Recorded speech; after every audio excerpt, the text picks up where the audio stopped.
कुछ सेकंड में उन लोगों ने पूरे परिवार को तहस नहस कर दिया। सिर्फ भैया को नहीं मारा है, परिवार की सारी खुशियां उन लोगों ने खत्म कर दी। मेरा हम लोगों का मेरा मेरे छोटे भाई का हम लोग का बचपन एक सेकंड में खत्म करके वो लोग चले गए। कि मेरा भाई करीबन 18 देशों की यात्रा करके आया। बहुत सारे उसने यूरोप के कई एक देश घूमे, साउथ अफ्रीका गया, चाइना गया, इंडोनेशिया गया, थाईलैंड गया, बहुत सारे देश वो गया। और कहीं पर भी कुछ भी नहीं हुआ, एक एक खरोच तक नहीं आई। और हमारे अपने देश में उसको उसका धर्म पूछ करके गोली मार दी गई। कार्रवाई होगी। और मैं ये मानता हूँ कि सही मायने में वही असली श्रद्धांजलि होगी सरकार की तरफ से मेरे भाई के लिए, कि वहाँ पर आतंकवादियों के खिलाफ कार्रवाई हो, उनको मौत घाट उतारा जाए और यहाँ मेरे भाई को शहीद का दर्जा देकर के अमर किया जाए। पहलगाम हमले में सबसे पहली गोली खाने वाले मृतक शुभम द्विवेदी के घर पे हैं। कानपुर में उनका घर था और कानपुर में हैं हम। उनके भाई हैं हमारे साथ, सौरभ जी। बात कर लेते हैं, चूंकि बहुत सारी यादें हो सकती हैं। और कहते हैं कि शुभम द्विवेदी को जो पहलगाम हमले में आतंकियों ने, टेररिस्ट ने जो अटैक किया है, वो सबसे पहले शुभम द्विवेदी को गोली मारी गई है। शुभम द्विवेदी के सामने मौत खड़ी थी, बंदूकें जो है दिख रही थी उनको, लेकिन उन्होंने अपना नाम नहीं बदला, उन्होंने अपना धर्म नहीं बदला। उन्होंने बताया अपना साफ नाम कि मैं हिंदू हूं, और उन्होंने मरना स्वीकार किया। उनके घर पे हैं, उनका भाई हमारे साथ हैं, सौरभ जी हमारे साथ हैं। चूंकि ये हमें लगता है कि छोटे भाई हैं। छोटे भाई हैं आप, सौरभ जी? जी, 5 साल छोटा हूँ मैं। अच्छा, आपका पूरा नाम आप बता दीजिए एक बार। मेरा पूरा नाम सौरभ द्विवेदी है। सौरभ जी। मैं शुभम भैया के सगे चाचा का लड़का हूँ। हम सब एक ही परिवार में एक साथ रहते थे। तो बचपन से जहाँ बैठे हैं यहीं हम सब खेले हैं। और भैया से बहुत प्रेम था। मैं भैया घूमने के बहुत शौकीन थे, तो मुझे भी कई बार अपने साथ लेकर के गए, स्विट्ज़रलैंड लेकर के गए, इंडोनेशिया लेकर के गए, अबू धाबी लेकर के गए। और एक होता है ना कि हम सब एक ही स्कूल में साथ में ही पढ़े थे। तो बड़ा भाई जो होता है वो एक दीवार की तरह आपके सामने खड़ा रहता है। कोई तकलीफ आती है तो पहले उससे टकराती है। तो उसी तरीके का एक उनका भी स्वभाव था कि स्कूल में ना मुझे कभी किसी तरीके का डर लगा। जब मैं कॉलेज पढ़ने गया तो मेरा एडमिशन कराने वही गए थे। मेरे खुद के पिता नहीं गए, उन्होंने उनको ही जिम्मेदारी दे रखी थी। तो मेरे लिए सिर्फ भाई नहीं थे, एक मेंटोर भी थे। एक हमेशा एक पिता की तरह ही वो मुझे देखते थे। मैं 5 साल छोटा था उनसे, काफ़ी छोटा था। तो किसी भी तरीके की कोई राय देना हो, किसी भी तरीके की कोई परेशानी हो, तो अक्सर बातचीत हुआ करती थी उनसे। शुभम के बाद आप ही थे, आपका नंबर है भाइयों में? जी, शुभम के शुभम। बाद मैं और एक छोटा भाई है सौमित्र। हम 3 लोग थे इस घर के, जो मजबूती से एक दूसरे के साथ खड़े रहते थे। आपको बहुत चाहते थे, लेके जाते थे साथ में जब कहीं जाते थे। मैं बताया ना कि स्विट्जरलैंड लेके गए आप? हाँ, स्विट्ज़रलैंड में उनके साथ गया, बाली गया उनके साथ। अभी पिछले असली साल स्विट्जरलैंड में तो उनको कुछ नहीं हुआ, लेकिन मिनी स्विट्जरलैंड में उनके साथ हो गया। इसी इसी चीज़ की तो लड़ाई है सर, कि मेरा भाई करीबन 18 देशों की यात्रा करके आया। बहुत सारे उसने यूरोप के कई एक देश घूमे, साउथ अफ्रीका गया, चाइना गया, इंडोनेशिया गया, थाईलैंड गया, बहुत सारे देश वो गया।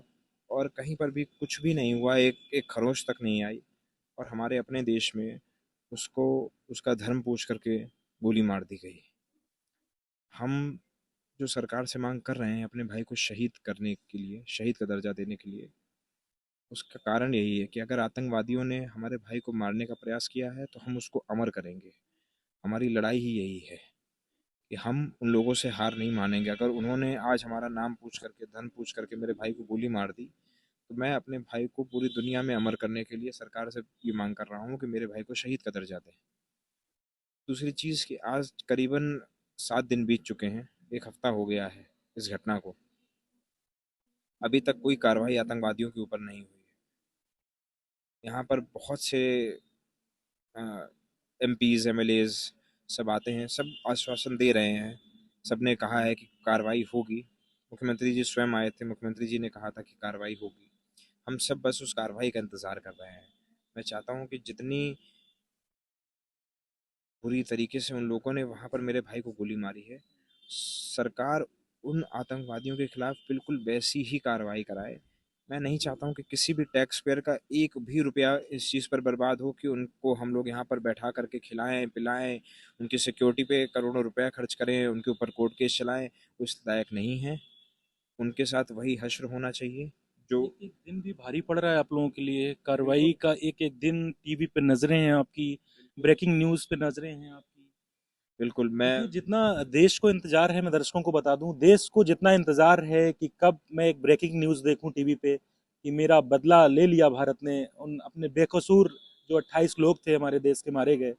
और उससे ज्यादा, कहीं ज्यादा जो होता है, जो पीड़ित होते हैं, जो विक्टिम हैं, जो शोकाकुल परिवार है, उनको कितना एक एक सेकंड उनके ऊपर भारी है। वो सोच रहे हैं कितनी जल्दी कार्रवाई हो। शुभम द्विवेदी के छोटे भाई हैं, यही बार बार कह रहे हैं कि आज 7 दिन बीत गए हैं लेकिन कार्रवाई नहीं हुई है। लेकिन इनको भरोसा है कि नहीं, सौरभ जी, आपको? देखिए भरोसा है, बिल्कुल भरोसा है। यहाँ आने वाले हर एक व्यक्ति से, चाहे वो किसी भी पार्टी का नेता हो, देश पूरी तरीके से एकजुट है। मैंने ये चीज़ को महसूस किया कि किसी भी पार्टी का, किसी भी दल का, पक्ष का, विपक्ष का कोई भी नेता यहाँ पर आ रहा हो, सब मुझे ये आश्वासन दे करके जा रहे हैं कि कार्रवाई होगी।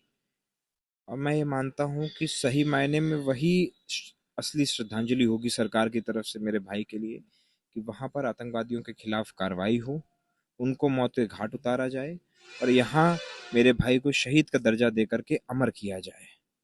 आतंकवादी जब वहाँ पर किसी की हत्या करते हैं तो सरकार का दायित्व ये बनता है कि वो यहाँ पर उस व्यक्ति को वो अमर करे लोगों के बीच।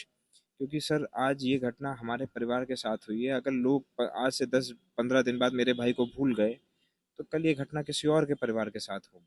बहुत बड़ी बात है। देखिए, कुछ लोग, जब कोई इंसान नहीं रहता है किसी घर का, तो लोग कहते हैं वो नहीं रहा, तो सोचते हैं कि वो आर्थिक मजबूती मिल जाए उनके घर को, करोड़ों रुपए मिल जाएं, तो वो थोड़ा सा उनकी जो यादें हैं उसमें थोड़ी सी कमी आ जाएगी, थोड़ा वो अवॉइड हो जाएंगी चीजें। लेकिन जो ये शुभम द्विवेदी का परिवार है, ये बड़ी गौर करने वाली चीज है। ना इनको धन चाहिए, ना दौलत चाहिए सरकार से, ना इनको कोई नौकरी चाहिए। बस लगातार इनकी पत्नी शोभम द्विवेदी की और छोटा भाई, इनके पिता, बस एक मांग कर रहे हैं कि हमारे बेटे को, हमारे पति को, हमारे भाई को बस शहीद का दर्जा मिल जाए, और हम लोग, हो सकता है कि इस दुख में थोड़ी सी कमी हो पाए। सर ये दुख देखिए हमारे लिए जीवन पर्यंत है। जैसे मैंने आपसे कहा कि हमें उन आतंकवादियों से, हम सर इस तरीके से वहां पर लाइलाज है, हम लाइलाज लड़ है। सकते तो हम बिल्कुल लड़ते। लेकिन ये वैचारिक जो उनकी सोच है, हम उसके खिलाफ ही लड़ाई लड़ रहे हैं। क्यों? अगर वो किसी को मारेंगे तो हम यहाँ पर पूरा देश उसको मिल करके अमर करेंगे। आज उन्होंने मेरे भाई को मारा है, कल किसी और के भाई, बेटे, बहनों को, किसी को भी सर वो मार सौरभ सकते जी, क्या लगता है, सौरभ जी, आपको पैसे नहीं चाहिए, करोड़ों रुपए के भी चीजें, विपक्ष डिमांड कर रहा है कि 10 करोड़ रुपए दे दो, वो कह रहे 5 करोड़ रुपए दे दो, आपको शहीद का दर्जा की क्यों चाहिए? हैं। सर क्योंकि दुनिया की कोई भी दौलत मेरे भाई को जिंदा नहीं कर सकती। लेकिन जब मैं शहीद का दर्जा उसके लिए मांग रहा हूँ तो लोगों की यादों में कम से कम वो हमेशा जिंदा रहेगा। हमारे लिए वो ज्यादा जरूरी है। देखिए वो चला गया, मैं इस चीज को समझता हूँ पूरी तरीके से। लेकिन मैं ये चाहता हूँ कि वो लोगों की यादों में हमेशा बना रहे। मैं रहूं या ना रहूं, और कोई रहे या ना रहे, एक दिन हम सबको जाना है, शुभम द्विवेदी का नाम इस क्षेत्र में, इस देश में अमर रहना चाहिए। लोगों को याद रहना चाहिए कि कोई एक इंसान ऐसा था जिसने अपना धर्म पूछने पर गर्व के साथ ही अपना धर्म बताया, और वो डरा नहीं आखिरी समय पर। और शायद सर इस चीज को समझिए कि वहां पर अगर किसी और को ये गोली लगी होती तो मेरा भाई वहां से बच करके चला जाता। लेकिन वहां पर मेरे भाई को गोली लगी तो बहुत लोग बच करके गए हैं। ये सिर्फ इस चीज की लड़ाई नहीं है कि शहीद का दर्जा मिल जाए। इसमें लोगों को लगता है कि ये परिवार जो है वो शहीद का दर्जा क्यों मांग रहा किसी है। को नहीं लगता है, सौरभ जी, किसी को नहीं लगता है सब। सर ये एक उन आतंकवादियों के खिलाफ, देखिए सर हम लोग बंदूक उठा करके वहां नहीं लड़ सकते, लेकिन हम लोग वैचारिक तौर पर उनसे लड़ सकते हैं। अगर वो मेरे भाई को मारेंगे तो मैं पूरी ताकत लगा करके अपने भाई को अमर करने की कोशिश करूंगा। मैं ये बिल्कुल प्रयास करूंगा कि मेरा भाई जीवन पर्यंत लोगों की यादों में अमर रहे, और उसके लिए ही हम शहीद का दर्जा मांग रहे हैं। कोई भी दुनिया की कोई भी दौलत, कोई भी नौकरी, किसी भी तरीके का कितना भी पैसा, धन दौलत मेरे भाई को वापस नहीं ला सकती है। लेकिन सरकार इस चोट पे मरहम लगाने के लिए सिर्फ इतना कर दे कि उसको शहीद का दर्जा दे दे। मैं ये बात सिर्फ, ऐसा नहीं है कि सिर्फ सरकार में बैठे हुए लोगों से कह रहा हूँ, मैंने हर किसी से ये बात कही है, क्योंकि मुझे पता है कि जब पूरा देश इस चीज़ की मांग करेगा तो निश्चित तौर पर सरकार भी सुनेगी। सरकार को भी लगेगा कि हाँ, ये मांग इनकी जो है वो जेन्युइन है। पूरा देश इस चीज़ की मांग कर रहा है, चाहे वो किसी भी मतलब पक्ष या विपक्ष कोई भी नेता हो जो भी मेरे पास आता है, और सबने मुझे आश्वासन दिया है कि चाहे किसी भी पार्टी के नेता हों, कि वो इस बात को ऊपर तक पहुंचाएंगे जहां से इस चीज का निर्णय होना है। सौरभ जी, क्या लगता है कि जब वो योगी आदित्यनाथ जी आए थे तब आप घर पे थे होंगे, मिले होंगे, उनके सामने भी ये मांग रखी है आपने? नहीं, उस समय क्योंकि जब मुख्यमंत्री जी आए थे, उस समय अंतिम संस्कार भी नहीं हुआ था। हम लोग उस अवस्था में ही नहीं थे कि हम उनसे बात कर सके पूर्ण, बिल्कुल भी नहीं थे। और उस समय तक तो हमको, हम लोग यही नहीं समझ पा रहे थे उस समय तक कि हो ये सब हो गया है। हम लोग उस तरीके को पूरी तरीके से एब्जॉर्व नहीं कर पाए थे कि इस तरीके की घटना घट चुकी है। सबकी तबीयत बहुत खराब थी। मुख्यमंत्री जी से जो भी हमारी बात हुई, उस समय मुख्यमंत्री जी ने हमें ये आश्वासन जरूर दिया था कि कार्रवाई होगी और बहुत कठोर कार्रवाई होगी। पूरा देश देखेगा और एक उदाहरण वो लोग सेट करेंगे कि कोई भी इंसान जब उस तरफ से इस तरफ के लोगों को मारने के लिए चलेगा तो उसके पैर थर थर कांपेंगे। उस तरफ का कोई भी व्यक्ति, मिसाल पेश की जाएगी इस मिसाल घटना के पेश बाद। की जाएगी। कोई भी यहाँ पर हिंदुस्तानियों के ऊपर हमला करने से पहले 10 बार सोचेगा। ये बैकग्राउंड में आप देख रहे होंगे कि सौरभ जी, शुभम जी के जो अ, अंतिम संस्कार के बाद जो हिंदू सनातनी अनुसार के धर्म के अनुसार जो कार्यक्रम होते हैं वो सब कराए जा रहे हैं, और ये जिस तरीके से चल रहा है, ये प्रतिमा लगाई गई है उनकी, और इन लोगों की दिन भर यादें कचोटती होंगी। सौरभ चूंकि माफ करिएगा, शुभम चूंकि बड़ा लड़का था घर का। सौरभ जी, क्या लगता है आपको, शुभम भैया की यादें आपको दिन भर कचोटती होंगी इस इतने बड़े घर में? देखिए, मैं आपको मैं बताऊं नहीं कह कि चाहता हूँ कि आप उस की यादों में अमर रहे और उसके लिए ही हम शहीद का दर्जा मांग रहे हैं। कोई भी दुनिया के कोई भी दौलत, कोई भी नौकरी, किसी भी तरीके का कितना भी पैसा धन दौलत मेरे भाई को वापस नहीं ला सकती है।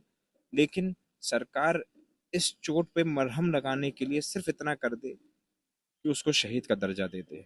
मैं ये बात सिर्फ ऐसा नहीं है कि सिर्फ सरकार में बैठे हुए लोगों से कह रहा हूँ, मैंने हर किसी से ये बात कही है क्योंकि मुझे पता है कि जब पूरा देश इस चीज़ की मांग करेगा तो निश्चित तौर पर सरकार भी सुनेगी। सरकार को भी लगेगा कि हाँ, ये मांग इनकी जो है वो जेन्युइन है।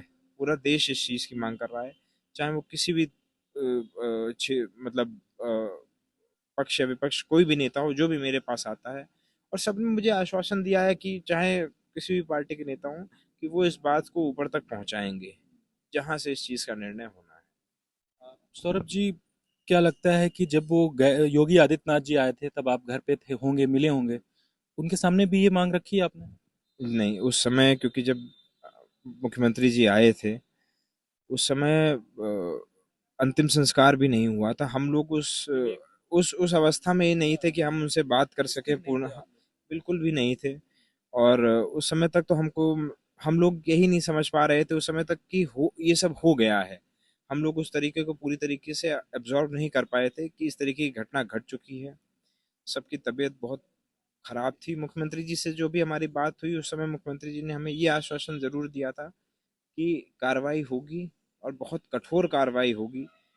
पूरा देश देखेगा और एक उदाहरण वो लोग सेट करेंगे कि कोई भी इंसान जब उस तरफ से इस तरफ के लोगों को मारने के लिए चलेगा तो उसके पैर थर थर कांपेंगे। उस तरफ का कोई भी व्यक्ति, मिसाल पेश की जाएगी इस मिसाल घटना के पेश बाद। की जाएगी। कोई भी यहाँ पर हिंदुस्तानियों के ऊपर हमला करने से पहले 10 बार सोचेगा। ये बैकग्राउंड में आप देख रहे होंगे कि सौरभ जी, शुभम जी के जो अ, अंतिम संस्कार के बाद जो हिंदू सनातनी अनुसार के धर्म के अनुसार जो कार्यक्रम होते हैं वो सब कराए जा रहे हैं, और ये जिस तरीके से चल रहा है, ये प्रतिमा लगाई गई है उनकी, और इन लोगों की दिन भर यादें कचोटती होंगी। सौरभ चूंकि माफ करिएगा, शुभम चूंकि बड़ा लड़का था घर का। सौरभ जी, क्या लगता है आपको, शुभम भैया की यादें आपको दिन भर कचोटती होंगी इस इतने बड़े घर में? देखिए, मैं आपको मैं बताऊं नहीं कह कि चाहता हूँ कि आप उस ताजा करें, लेकिन आप ये बताइए, कम से कम ये लोगों को पता चले कि कितना गहरा दुख है आपको। देखिए, एक तो अभी जिस मतलब परिवार में अभी 12 फरवरी को भैया की शादी हुई थी। अभी तक हम लोग, आप ये समझिए कि शादी की एल्बम तक बन करके नहीं आई थी। हम लोग वही उसी सेलिब्रेशन वाले ही मोड में थे अभी तक कि शादी हुई है और तमाम उसके बाद, शादी के बाद तमाम फंक्शन होते रहते हैं घर में, तमाम पूजा होती रहती है। तो हम लोग उसी एक खुशहाल, आप समझते हैं, खुशहाल माहौल में थे। और भैया बहुत मतलब शांत स्वभाव के थे। कभी उन्होंने किसी तरीके की नफरत की राजनीति में विश्वास नहीं किया। हर धर्म के लोगों के साथ उनकी दोस्ती थी, हर धर्म के लोगों के साथ, चाहे वो सिख हों, चाहे मुसलमान हों, चाहे ईसाई हों, हर धर्म के लोगों के साथ उनका उठना बैठना था। कभी उन्होंने नफरत की बात नहीं करी, और सबसे बड़ी दुख की बात यही है कि उसी नफरत की आग में मेरे भाई को जला दिया गया। उसी नफरत की आग में वो लोग आए और उन्होंने मेरे भाई को सिर्फ इसलिए गोली मार दी कि वो हिंदू था। ये बहुत बड़ी दुख की बात है।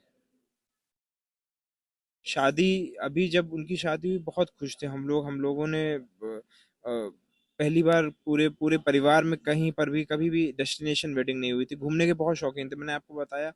तो अक्सर वो घूमने यहाँ से चले जाया करते थे, कभी मथुरा, कभी वृंदावन और अयोध्या, इन सारी जगह वो हो आए थे। तो घूमने के बहुत शौकीन थे। ओरछा से उन्होंने शादी करी थी। एक डेस्टिनेशन वेडिंग हम लोगों ने प्लान करी ओरछा में। राम राजा मंदिर है, वहाँ हम लोग गए थे। 1.5 महीने की शादी रही। इस तरीके की चीज़ तो हमने कभी सपने में भी नहीं सोची थी। और बड़ा भाई बड़ा होता है घर का, छोटे भाई के लिए बड़ा सहारा होता है। कहते हैं कि भगे राम लक्ष्मण से वो कहानियां चली आ रही हैं, है ना। उन्होंने कहा कि परशुराम जैसे लक्ष्मण जी को मत मारो, हमें मार दो। तो आपको मतलब बड़े भाई का एक बड़ा दुख होगा कि अब कौन है मेरा भैया। मैं, इतनी सारी जिम्मेदारियां वो अपने कंधों पर लिए हुए थे। सबसे बड़ा दुख मेरे लिए यही है कि बहुत जिम्मेदारियां एक साथ आ गई हैं। पूरा परिवार वो अपने हिसाब से संभाल रहे थे, और वो मुझसे तो अक्सर कहा करते थे कि तुझे जहाँ जाना है चला जा, मैं यहीं पर हूँ, मैं पूरा परिवार संभाले हुए हूँ, तुझे जो करना है कर, दुनिया घूम कर आ, अपनी जिंदगी अपने हिसाब से जी, मुझसे अक्सर कहा करते थे। अब यही तकलीफ है कि उनके ना होने के बाद मेरे ऊपर बहुत सारी जिम्मेदारियां आ गई। एक तरीके से कुछ सेकंड में उन लोगों ने पूरे परिवार को तहस नहस कर दिया। सिर्फ भैया को नहीं मारा है, परिवार की सारी खुशियां उन लोगों ने खत्म कर दी। मेरा हम लोगों का मेरा मेरे छोटे भाई का, हम लोगों का बचपन एक सेकंड में खत्म करके वो लोग चले गए। बहुत सारी चोटें हैं जो उन लोगों ने हम लोगों को दी हैं, और लड़ाई उसी चीज की है। इलाज है, सब पूरी नहीं हो सकती।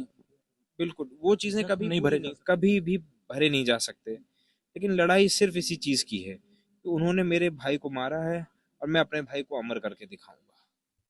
बस एक ही है कि एक औपचारिक तरीके से शहीद सरकार का दर्जा उनको मिले, शहीद का दर्जा दे। ताकि एक गर्व से कहें कि हमारा हमारा भाई और शहीद हुआ है। ये सिर्फ भैया के लिए नहीं, आप ये समझिए, आप इस चीज को सोचिए कि अभी 70 दिन हुए थे उनकी शादी को। भाभी का पूरा जीवन अभी पड़ा हुआ है। उनके लिए एक सम्मान से जीने के लिए, उनका जीवन, उनका बाकी का जीवन सम्मान से कैसे कटेगा? अगर उनके भैया की मौत इस तरीके से गुमनामी में चली गई, तो उनको तो देश के ऊपर से भरोसा उठ जाएगा, है ना। तो इस भरोसे को सिस्टम पे भी भरोसा बनाए उठ रखना जाएगा। है, हाँ, इस देश के सिस्टम पे, इस देश उन्होंने पे। नहीं सोचा होगा कि अपने पति के साथ जा रहे हैं, अकेले आए हैं। बिल्कुल भी नहीं सोचा था, और वो तो उस जगह पर बगल में बैठी हुई थी जब। जब ये लोग जा रहे थे, कुछ यादें हैं आपकी, तो आपको पता था कि नहीं आएंगे? अभी नहीं पता था, इस तो तरीके का रास्ते में तो फोन कभी पे बात हुई? कभी सोचा, अच्छा, क्योंकि करीबन 11 लोग एक साथ गए हुए थे, तो जब इतने सारे लोग जाते हैं तो इस तरीके की चिंताएं कभी नहीं होती हैं। कोई अकेला अगर जा रहा हो तो एक बार इंसान सोचता है कि ऐसा कुछ हो सकता है, पर जब 11 लोग 11 गए थे। लोग एक साथ गए थे, और परिवार के सब बड़े भी वहां पर थे, भैया के पिताजी मेरे ताऊ जी आप भी तो वहां पर थे। ये शुक्र मनाते हैं कि कुछ लोग नीचे रह गए, ऊपर नहीं गए। ये कहीं ना कहीं भगवान की अनुकंपा थी, ऊपर चढ़ के नहीं गए, कुछ लोग नीचे रह गए थे ज्यादातर। तो आपकी बहन बताती है आरती। जी, ये बस एक समझिए कि किसी तरीके का, शायद, अब मैं क्या कहूँ, बुरा संयोग था कि अच्छा संयोग था कि कुछ लोग ही रह गए। अगर सारे लोग वापस आ जाते तो शायद वो भी बच जाते। और दूसरी तरफ मैं अगर सोचता हूँ तो अगर सब लोग ऊपर चले गए होते तो शायद कोई भी ना बचता। तो ये बस एक, समझिए कि संयोग है। अब अच्छा है या बुरा है, बस हम सब ये। कुछ होने के बाद कुछ नहीं लौटाया जा सकता, ये सब लाइलाज है, कोई ट्रीटमेंट नहीं है इसका। बस इतना चाहते हैं आप कि किसी तरह से फॉर्मल तरीके से हमारे भाई को शहीद का दर्जा मिल जाए। इससे आपको एक गर्व हो कि हमारा भाई अमर है और हम लोगों के बीच है। बस। ठीक है। तो ये शुभम द्विवेदी, मृतक शुभम द्विवेदी के भाई थे, जिन्होंने पहली गोली खाई पहलगाम हमले में। और मौत सामने खड़ी थी, बंदूकें थी, लेकिन वो डरे नहीं, उन्होंने अपना धर्म गलत नहीं बताया। उन्होंने अपना नाम गलत नहीं बताया और उन्होंने सीना ठोक के कहा कि मैं हिंदू हूँ, मेरा नाम शुभम द्विवेदी है। और जैसे ही उन्होंने बताया वैसे ही उनके इस माथे पर जो टेररिस्ट थे, जो कायर थे, उन्होंने उनके माथे पे गोली मार दी। और सौरभ हैं, सौरभ के जेहन में उनके बड़े भाई की यादें बार बार कचोटती हैं, बड़ा याद करते हैं, क्योंकि बड़ा भाई घर का पिता तुल्य होता है, बड़ा भाई घर का अभिभावक होता है और बड़े भाई को सौरभ खो चुके हैं। लेकिन सरकार से ये मांग करते हैं, इनका परिवार पूरा मांग कर रहा है, इनकी पत्नी, इनके पिताजी शुभम द्विवेदी के और ये सौरभ हैं जो छोटे भाई हैं, कह रहे हैं अगर मेरे भाई को शहीद का दर्जा मिल जाए, लोग धन चाहते हैं, दौलत चाहते हैं, पैसा चाहते हैं सरकार से क्षति के लिए, लेकिन एक अच्छी बात गौर करने वाली ये है कि शुभम द्विवेदी का परिवार बार बार यही कह रहा है कि हमें धन नहीं चाहिए, हमें दौलत नहीं चाहिए, हमें तो सिर्फ चाहिए अपने बेटे को शहीद का दर्जा मिल जाए, ताकि हम गर्व से कह सकें मेरा बेटा मरा नहीं है, बल्कि मेरा बेटा देश के लिए शहीद हुआ है। जब उसके गोली लगी तो उसकी तड़तड़ाहट में कई जानें बच गई, लोग भाग गए। तो यही कहना है कि वो अमर रहें और हमारे बीच में रहें। हालांकि ये भी कह रहे हैं कि उनकी यादें तो नहीं भरी जा सकती हैं, उनकी जो कमी है उसकी क्षति पूर्ति नहीं की जा सकती है, लेकिन अगर सरकार शहीद का दर्जा दे देगी तो हम अपने आप को धन्य मानेंगे, कम से कम शहीद का दर्जा मिल गया और ये रहेगा कि हमारा भाई इस दुनिया में हमेशा के लिए अमर हो गया है। स्वामी के साथ सौरभ वाजपेयी, लाइव भारत टीवी, कानपुर, उत्तर प्रदेश।